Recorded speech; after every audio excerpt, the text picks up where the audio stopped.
hopeful. Oh, there we go.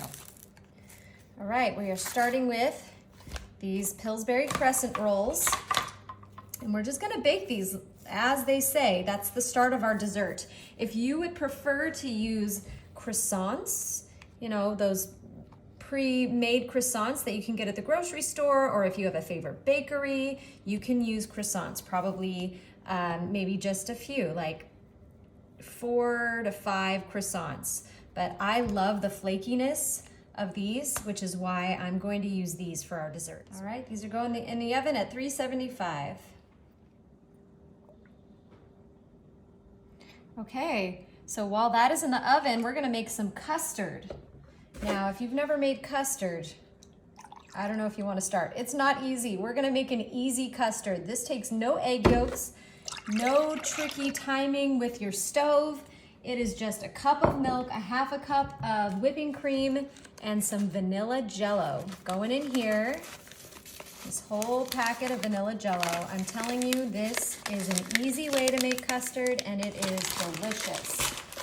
This step is optional, but adding a little bit of honey gives it a nice flavor and a nice texture. Just about a tablespoon worth going in there. Now, how can honey be optional? Not optional in this house. What am I thinking? Okay, so now we're gonna blend this until it's nice and smooth.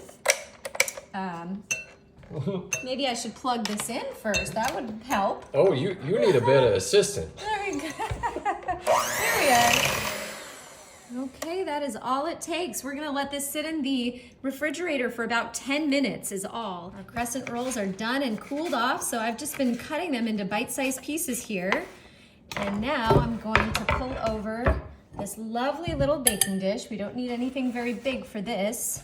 It's gonna be just a lovely, perfect sized dessert. Oh, perfect, look at that. Okay, our custard has formed nicely. So we're just gonna mix that around a little bit, and we're gonna just pour this all over our crescent rolls.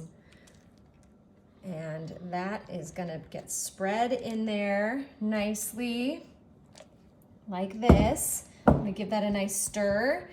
And okay, so what tastes amazing with custard and yummy, fluffy bread? Chocolate. Starts with a C, ends with an chocolate. Yes, I melted some chocolate here. Look at that. We're just gonna drizzle. The recipe calls for about 5 tablespoons worth of chocolate, but I mean, come on, let's just go for it, shall we?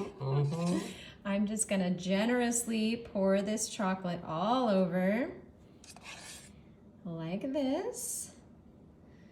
Doesn't that look so good? And back to our spatula, I'm just gonna give this a bit of a mix around here. No, I did not expect you to do that. Why not? Okay, the next step is completely optional, but because it's the holidays, whatever holiday you might be celebrating, you can just add a splash of color to make it festive. You know, you could do orange if that's the time of year, but you know, we're coming up on some merry times. So I'm going to give this a nice festive look here. Doesn't that look pretty? Yeah, just a little bit.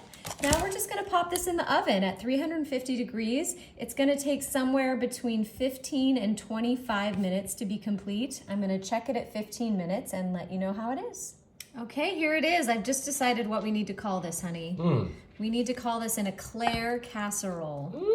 Now, I don't know if you remember, because it's been a while, sweetheart, but I used to make eclairs from scratch before we had children, when I had all the time in the world. And this is just as tasty and takes no time at all. I can still see the steam Yeah, on that. it is nice and warm. Wow. Those, look at that crescent roll there and all that chocolate and that custard. And I just had to put some whipped cream in there. So, bon appetit.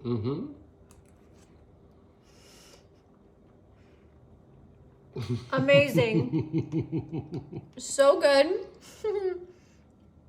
Happy holidays, folks. You got to try this.